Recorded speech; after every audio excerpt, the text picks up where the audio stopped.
You've never read Exodus? No, I've read Exodus. Okay. I don't know the circumstances. You seem surprised by every verse that I'm reading.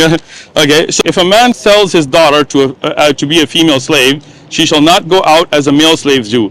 If she does not please her master, who has betrothed her to him, then he shall let her be redeemed.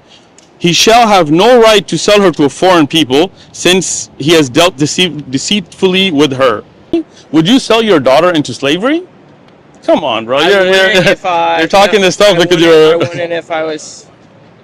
I wouldn't. First of all, she was not willing. Okay. I wouldn't if... I mean, I just wouldn't want You wouldn't want to, right? But do you believe you can sell your daughter into slavery? Not in the way that we understand slavery today. In the biblical sense. In the biblical sense, You believe in slavery. I think there is say it a out. biblical sense of slavery, yes. So you believe that slavery can exist today. Yes. All right.